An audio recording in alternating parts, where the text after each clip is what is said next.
खबर उत्तराखंड से। उत्तराखंड के कैबिनेट मंत्री व शासकीय प्रवक्ता सुबोध उनियाल ने जानकारी देते हुए बताया है कि कोविड के बढ़ते प्रकोप के मद्देनज़र प्रदेशवासियों के हित में सरकार ने आगामी 11 से 18 मई तक प्रथम फेज में संपूर्ण राज्य में सख्त कोविड कर्फ्यू लगाने का फैसला लिया है। 18 मई सुबह 6 बजे तक कोविड कर्फ्यू लगाने का निर्णय लिया गया है।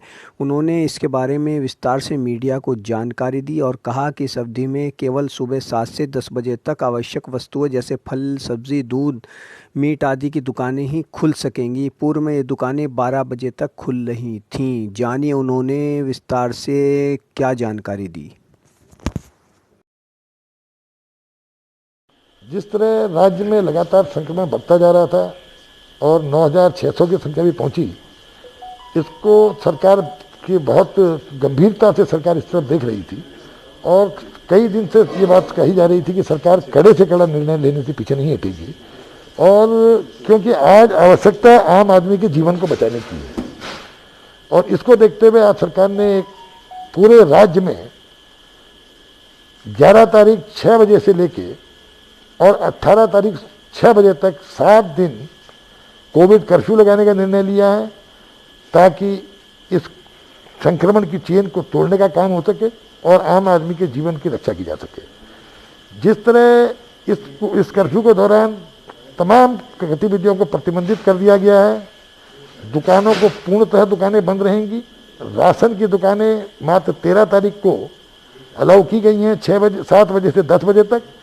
इसके अलावा सब दिन ये बंद रहेगा, लेकिन सब्जियां, फल, मीट, मछली, मुर्गा इसके लिए 7 बजे से 10 बजे तक का टाइम रखा गया है। और कोशिश ये है कि हमारे फल विक्रेता, सब्जी विक्रेता गलियों में जाके या ऑनलाइन ये आपका ये होम डिलीवरी, जिलाधिकारियों को कहा गया है कि ज़्यादा से ज़्यादा प्रयास करके इन चीज़ों की होम डिलीवरी कराई जाए, को ज़्यादा से ज़्यादा अंकुश लगाया जा सके।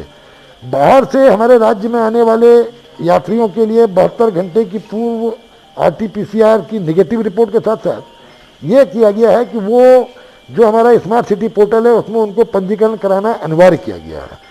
इसके साथ साथ जो हमारे राज्य के मूल निवासी दूसरे प्रदेशों से अपने राज्य में लौटेंगे उनके लिए फिर एक बार ग्रामीण सभा स्तर पर क्वारंटाइन सेंटर बना करके उनको गांव में कम से कम 7 दिन आइसोलेशन की बात का इसमें प्राविधान किया गया है।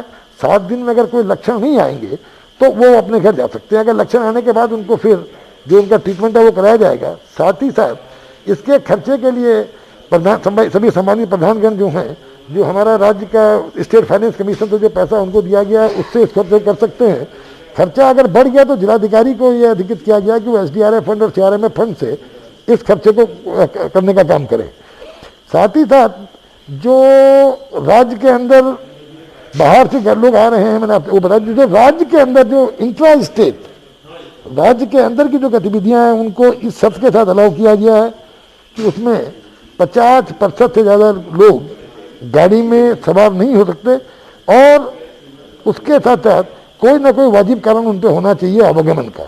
शादियों के लिए हमारा सरकार का जनता ने फिर एक बार अनुरोध ये किया कि अगर हो सके तो शादियों को स्थगित कर दें और जब स्थिति सामान्य हो जाए तब शादियां करें। अगर कोई शादी करता भी है तो अब अधिकतम संख्या 20 अनुमन्य की गई है। सब यात्रा के लिए भी अधिकतम संख्या 20 अनुमन्य की गई है।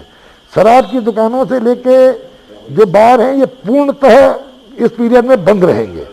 साथ ही साथ जो आवश्यक चीज़ें हैं, चाहे वो पशुपालन से जुड़ी हों, कृषि से जुड़ी हों, बागवानी से जुड़ी हों, मेडिकल से जुड़ी हों, इन सब को इस प्रतिबंध से बाहर रखा गया है।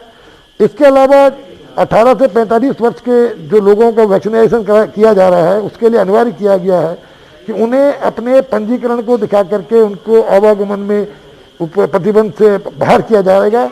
लेकिन उनको इसके लिए कहीं ना कहीं अपना पंजीकरण दिखाना पड़ेगा कि आप 18 से 45 उम्र के आप आदमी ने वैक्सीनेशन के लिए आपने रजिस्ट्रेशन अपना पंजीकरण कराया है। साथ साथ जो बाकी 45 से ऊपर के लोगों को भी वैक्सीनेशन के लिए प्रतिबंध से मुक्त रखा गया है। तो ये तमाम तरह की चीज़ें केवल इसलिए की गई हैं कि आम आदमी का जीवन सुरक्षित रह सके और कोविड पर ये जो जंग है इसको हम जीत सकें। इसमें सरकार का पूरे प्रदेश की जनता से एक अनुरोध है कि वो इसमें अपना सहयोग करे और स्वयं को सुरक्षित रखने के साथ साथ अपने परिवार को, अपने रिश्तेदारों को, अपने मोहल्ले को, अपने कस्बे को सुरक्षित रखने में योगदान दें ताकि इस लड़ाई को हम जीतें।